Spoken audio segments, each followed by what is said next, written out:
guys, welcome back to my channel. I feel like I have not been on here for like a month, but it's just been like school and like, I don't know, it's just been like a hectic month. But this video is in collaboration with my friend Annalisa from Creative Curious Learning and Living, and I'm gonna link her channel down below so you guys can go check it out. Today's video is gonna be sharing what's in our monthly, or what's in our morning basket. I have monthly themes, so let's go ahead and just like dive into what that is. So it's Vikings and Halloween, fall, and a little bit of poetry. Yeah, so I don't really have, I don't know, I guess my theme this month is whatever I wanted. It wasn't really like a, normally it's like a specific theme, but I felt like I just kind of dabbled in a lot of different things. But okay, so the first thing we are doing is Vikings, and I know I said I was going to do this like a year ago, just never got around to it. Vikings from Gather Round. It's really good so far, guys. We started today.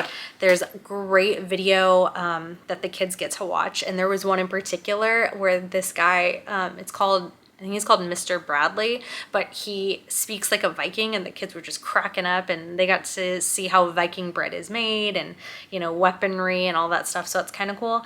It also comes with a book list that is just like recommended reads. And so we got a few so far from the library. Eric the Red, Vikings, the Vikings Fierce and Fearless Conquerors, the Scandinavian Vikings, You Wouldn't Want to Be a Viking Explorer, Vikings from Magic Treehouse, and DK Find Out Vikings. There's many more books, obviously, but I only requested like for the first like 10 lessons. Some of these aren't, they're not required, and some of those books aren't even on the book list, but my library only had a couple of those books. So you could always request these from your local library, or you can just order them on Amazon. We're also doing the lap book. I was like, what is the name of it? The lap book. And lap books are really fun. It's kind of like a hands-on way for them to just retain the stuff that they're learning. But they had a lot of fun. They got to, they're going to work on a diorama of it, in which I think that's going to be kind of fun. They get to add to it in each lesson. And their seat work that they do at the beginning, which is like a Bible verse. But so for today, they mapped out different parts of where Vikings like lived, which is Sweden, Finland, Norway, and they described what a Viking home is versus yours. There was a picture study that they had to do. Let's see what else. They drew a Viking house. So it's just some fun stuff that they got to do today with that. Another thing that they are working on with history is the Bill of Rights. So we actually finished that unit on the Bill of Rights, but this is something that we're just kind of slowly going through. But I saw the idea on Teacher Pay Teacher, and it lists, we put the amendment, and this is Haley's, Christopher and Addie are working on one, but this is the amendment, and then they draw a picture that like depicts that amendment. And I just thought that'd be something kind of fun and easier for them to, like, if they see what they drew, then they're going to remember that amendment. I don't know. So they will have all of these filled out, and then we'll hang them in the homeschool room. Another thing they're working on is this Halloween writing prompt. So it's a kind of, it's gonna look like a quilt. So follow me real quick with this. Okay, so they color these two, and then they got a writing prompt. And they're all different. And so they'll each get probably like 2 pages each. Once it's all filled out, I just cut along, and then they'll have like, I'll have a whole bunch of big boxes.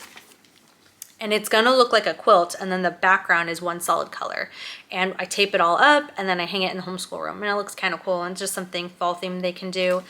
Another fall thing that they did was they got to paint some pumpkins. Like, we got some mini pumpkins from Trader Joe's, and they painted those, and they did a baking thing with me, and there's probably some other fun like Halloween crafts that they'll do. They did paint like a Thanksgiving little thing. I know it's not Thanksgiving yet, but we're excited, it's fall. So I let them paint that, and then we put that in the house somewhere. We are reading, I talked about this in my last video, the Chronicles of Narnia series. So we are on book, this is technically book 4, but for here it's book 2. Let me explain. So you can read it in chronological order, or you can read it in publication order. We're reading it in publication order, and Prince Caspian was technically the second book that was released. So The Lion, the Witch, and the Wardrobe, they watched it. We even watched the movie, and they loved it. They loved the book. So there was like this kid that I don't know who he was, but I read some article, and this boy wrote C.S. Lewis, who's the author, what order am I supposed to read the series in? And he said there's no specific order. You can read it in chronological order, or you can read it in publication order. It was recommended by a lot of people to read it in publication order, and that's how we're reading it. I don't know if, because I feel like when I read a series, I would like to read it through chronological order, but I don't know. I mean, it was recommended publication, so that's how we're going to read it. I'll let you know if that was a wise choice or not. Another book, this isn't really technically going to be in Morning Basket, but I just wanted to show it to you anyway. Lies Girls Believe, I heard is a great book for your preteen girls, so my daughters are going to both read through this one. And the last book I'm going to share with you is Sing a Song of Seasons. You guys, I wanted this book since the beginning of summer. It's just a beautiful book that has poetry on every single day. The illustrations are really beautiful. And all the kids are right now are reading through a lot of poetry with The Good and the Beautiful. And we haven't done that before. And so they're kind of like, they have to write poetry and they're not used to it yet. So I figure if we're hearing poetry, even though it's just something short once a day, I think that'd be good. Also, and I'm like not trying to make it like all girly, you know, because I have a son, but I'm just trying to, really create strong writers, and that this year their writing with The Good and the Beautiful has already improved from last year when we used BJU. And I'm like, it's like day and night. The stuff that they were writing with BJU compared to what they're writing with The Good and the Beautiful, it's like The Good and the Beautiful has this really amazing way of really encouraging strong writers, and not like a tedious way, or not like oh my gosh, I gotta write what way. So I really like that they have different like little sections in there, and it's just building strong writers. That's something that we're working on this year. And this video is really short today, guys. I don't have a ton of stuff, but this is all new stuff that we're using. Obviously, I still am using the other stuff from my last video.